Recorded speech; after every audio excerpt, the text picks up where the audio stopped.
नमस्कार, मैं राजेंद्र कुमार त्रिवेदी आज पुनः आपके समक्ष एक नए विषय नए मुद्दे को लेकर उपस्थित हुआ हूं। उम्मीद करता हूं वीडियो के अंत तक आप मेरे साथ बने रहेंगे। आज के विषय का केंद्र बिंदु है मुंबई पुलिस दल में नवनिर्मित विशेष पुलिस आयुक्त का पद व उस पद पर माननीय श्री देवेंद्र त्रिपुरारी शरण भारती जी की नियुक्ति। दिनांक 4 जनवरी 2023 को महाराष्ट्र शासन के गृह विभाग द्वारा उसके पोल क्रमांक 1 से आदेश क्रमांक IPS 2022 प्रकरण क्रमांक 437 दिनांक 4 जनवरी 2023 को दो आदेश पारित होते हैं। पहला आदेश विशेष पुलिस आयुक्त की पद निर्मिति के बारे में है और दूसरा आदेश जो है वह उस पद पर माननीय श्री देवेंद्र त्रिपुरारी शरण भारती जी की नियुक्ति के बारे में है। देवेंद्र त्रिपुरारी शरण भारती जी हमेशा से विवादों में घिरे रहे, इसलिए उनकी इस नियुक्ति को लेकर आम जनता व विशेषकर पुलिस महकमा व पुलिस महकमे में भी विशेषकर वरिष्ठ पुलिस अधिकारी यानी IPS अधिकारियों में काफ़ी चर्चाएं उनके विरोध और सपोर्ट में दोनों तरफ से हो रही हैं। लोगों का मानना है कि उन्हें क्लीन चिट देने के बाद में यह पद की स्थापना की गई और यह पद की स्थापना राजनीतिक दल के द्वारा एक उनके गुणधर्मों को ध्यान देते हुए एक विशिष्ट हेतु के चलते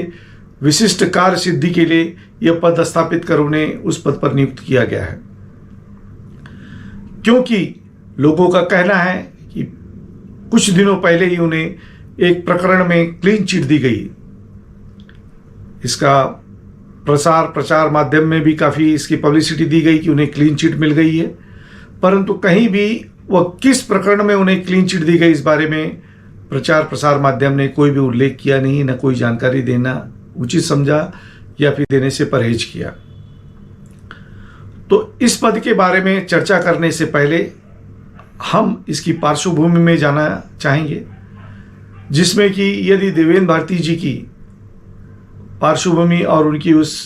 प्रकरण जिसमें उन्हें क्लीन चिट मिला उसके बारे में अगर चर्चा न की गई तो पूरा प्रकरण ही व्यर्थ होगा, या पूरी चर्चा या पूरा जो आज का विषय है वही व्यर्थ होगा। 2020 में तत्कालीन पुलिस आयुक्त police commissioner of Mumbai Shri Sanjay Barve ji पदासीन थे। उनके कार्यकाल में एजाज लकड़ावाला नामक एक कुख्यात क्रिमिनल जो कि घोषित अंतर्राष्ट्रीय आतंकवादी दाऊद इब्राहिम कास्कर उर्फ डी कंपनी व छोटा राजन का हस्तक है, उसे पकड़ा गया था। पकड़ने के बाद में क्राइम ब्रांच ने उसकी इंक्वायरी की, इन्वेस्टिगेशन किया और during the course of investigation उसने जो तथ्य संजय बर्वे जी और क्राइम ब्रांच के समक्ष रखे उसके अनुसार वह प्रदेश से कराची, दुबई, नेपाल यहाँ से मुंबई स्थित बड़े बड़े व्यापारी बिल्डर्स लोगों को फ़ोन किया करता था और फ़ोन के द्वारा उनसे एक्सटॉर्शन मनी वसूल किया करता था। एजाज लकड़ावाला ने अपने बयान में यह भी कहा है कि ये सारे फ़ोन नंबर और ये बिल्डर और बड़े बड़े व्यापारियों की जानकारी उन्हें देवेंद्र भारती द्वारा सलीम महाराज, अहमद लंगड़ा, तारिक परवीन इनको दी जाती थी और फिर ये लोग एजाज लकड़ावालों को ये सब सारी जानकारी उपलब्ध कराते थे। इसके बाद जो भी एक्सटॉर्शन मनी रिकवर होती थी वह दुबई के रास्ते नेपाल और अन्य ठिकानों पर एजाज लकड़ावाला को पहुंचा दी जाती थी और बाद में एजाज लकड़ावाला उसका आधा हिस्सा देवेंद्र भारती जी को पहुंचा देता था। यह मैं नहीं कर रहा हूं, इन्वेस्टिगेशन में आया हुआ है। उसकी क्लिपिंग आपको अभी मैं यहाँ पे दिखा रहा हूँ, वो देखिए, उसमें भी ये उसने कहा हुआ है, प्लस उसने अपने स्टेटमेंट में दिया हुआ है। उसी स्टेटमेंट के चलते हुए या वो दी हुई जानकारी को मद्देनज़र रखते हुए संजय बर्वे जी ने उस समय तारिक परवीन, अहमद लंगड़ा, सलीम महाराज, इन पर मौका लगाया, परंतु उनका सरगना जो उन्हें सब मालूमात देता था, जानकारी देता था, देवेंद्र भारती, उस पर कोई भी कार्रवाई नहीं की या कार्रवाई करने की हिम्मत नहीं जुटाई। हाँ, परंतु उन्होंने महाराष्ट्र सरकार को 26 फरवरी 2022 को एक रिपोर्ट सौंपी, जिसमें उन्होंने सिफारिश की थी और कहा कि देवेंद्र भारती मुंबई के रहवासी तथा मुंबई पुलिस दल के लिए संभवित धोखा हैं, लिहाजा इस विषय पर अधिक इंक्वायरी और तहकीकात करना आवश्यक है। तदुपरांत तत्कालीन गृह मंत्री ने आदेश किए और इंक्वायरी तत्कालीन पुलिस महासमादेशक होमगार्ड श्री संजय पांडे जी ने की और उन्होंने आज भी जो नौकरी में विद्यमान हैं ऐसे अधिकारियों के स्टेटमेंट लिए, कुछ रिटायर ऑफिसर्स के स्टेटमेंट लिए तथा व्यापारियों के, पीड़ित व्यापारियों के और व्यापारियों के, अन्य व्यापारियों के भी उन्होंने स्टेटमेंट नोट डाउन किए, जिसके अंदर उन्होंने बताया कि कैसे एजाज लकड़ावाला के पास देवेंद्र भारती इंफॉर्मेशन भेजता था और देवेंद्र भारती किस तरह से मुंबई में गैंग चलाते थे और इस तरह से वे नाजायज़ पैसे लोगों से एक्सटॉर्शन परोक्ष में कराकर अपने तिजोरियां भर रहे थे। तथा उस इंक्वायरी में ये भी सामने आया कि उन दिनों कल्याण मटका, उसको भी इन्होंने कुछ दिनों तक, तकरीबन 1 वर्ष तक इनके ही मार्गदर्शन में कल्याण मटका चलते रहा। सुरेश भगत का कल्याण मटका, वो भी इनके सुपरविज़न के अंदर चलता रहा। इस तरह के तथ्य उस इंक्वायरी में आए, जिसके चलते श्री संजय पांडे जी ने अपने एक रिपोर्ट सरकार को सबमिट किया, जिसमें इनके गैंगस्टर्स से और अंतर्राष्ट्रीय घोषित दाऊद इब्राहिम कास्कर, छोटा राजन व अन्य गुनहगार टोलियों से इनके संबंध होने के बातों को उजागर किया और इन पर कड़क कार्रवाई करने के लिए और इंक्वायरी के लिए उन्होंने सिफारिश की। कालांतर में गवर्नमेंट चेंज हो गई। देवेंद्र भारती जी ने यह बेस लिया कि उस समय जो इंक्वायरी ऑर्डर की गई थी वह इंक्वायरी प्रॉपर ऑर्डर नहीं किया गया था, क्योंकि आईपीएस अधिकारियों की इंक्वायरी सीएम द्वारा आदेशित की जाती है और उसका एक परिपत्रक निकलता है, सर्कुलर या गवर्नमेंट के ऑर्डर्स निकलते हैं, जिसके बाद में वो इंक्वायरी की जाती है। पर यहाँ पर गृह मंत्री ने साधारण आदेश देकर फैक्ट फाइंडिंग रिपोर्ट मंगाया है और इसलिए यह इंक्वायरी दूषित हो गई है, लिहाजा इंक्वायरी को ड्रॉप डाउन कर दिया जाए। यहाँ पर उनकी इस रिक्वेस्ट को मानते हुए या फिर कुछ और उनके पास फाइंडिंग्स के हिसाब से उन्होंने यह कहकर इंक्वायरी को ड्रॉप किया कि जो भी प्रोसीजर अडॉप्ट किया गया था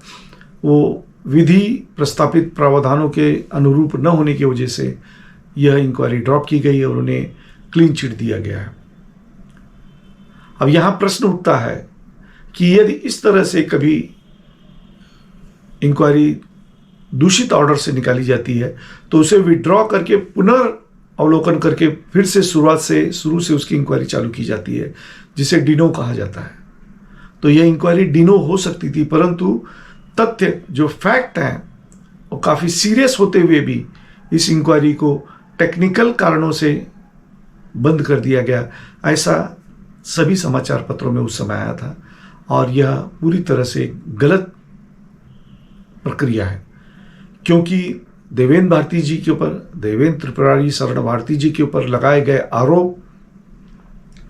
यह देश की अखंडता, संप्रभुता, देश की एकता, अंतर्राष्ट्रीय कुख्यात आतंकवादी, घोषित आतंकवादी दाऊद इब्राहिम कास्कर के साथ संबंध, इन सब चीज़ों को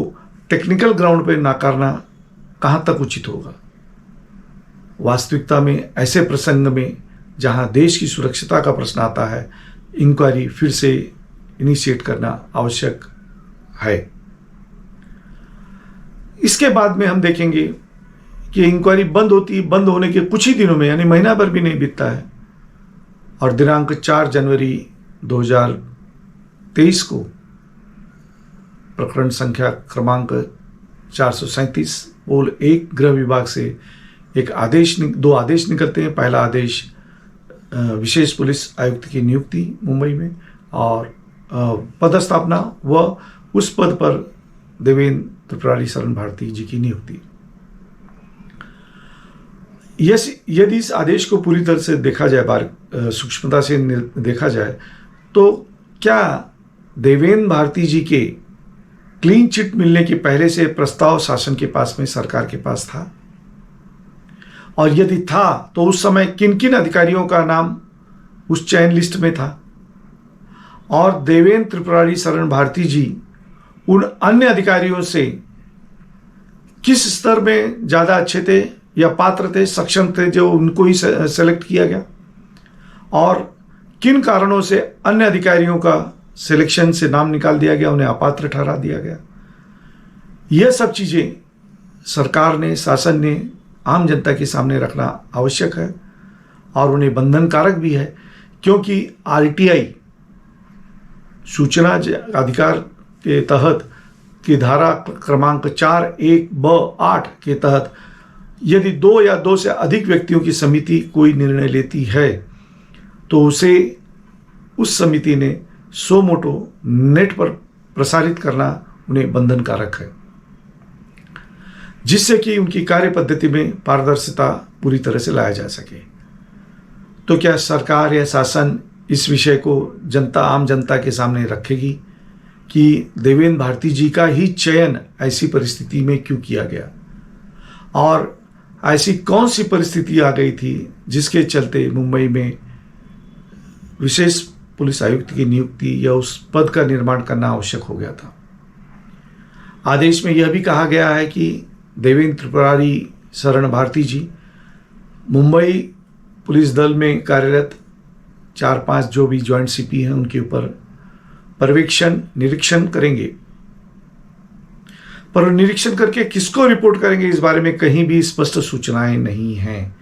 सिर्फ पुलिस आयुक्त के आधिपत्य के अंतर्गत कार्यरत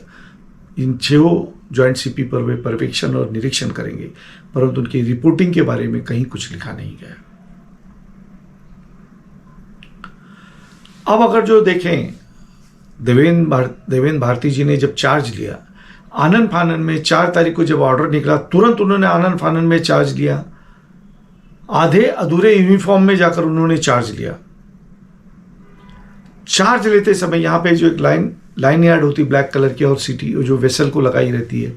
वो लाइन यार्ड उनके यूनिफॉर्म पे नहीं है, यानी आधे अधूरे यूनिफॉर्म में जाकर जल्दबाजी में अति उत्साही श्री देवेंद्र त्रिपुरारी शरण भारती जी ने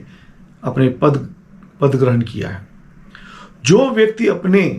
यूनिफॉर्म पर नियंत्रण नहीं कर सकता,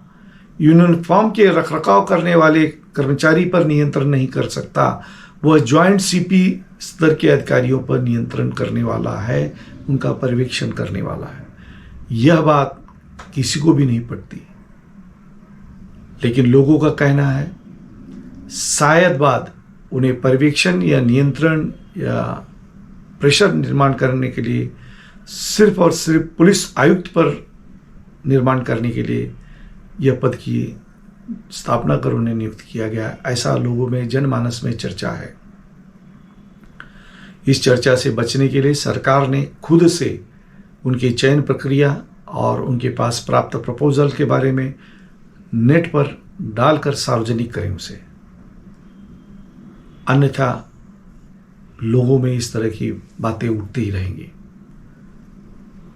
मैं यहीं अपने शब्दों को विराम देता हूं। जय हिंद, जय महाराष्ट्र।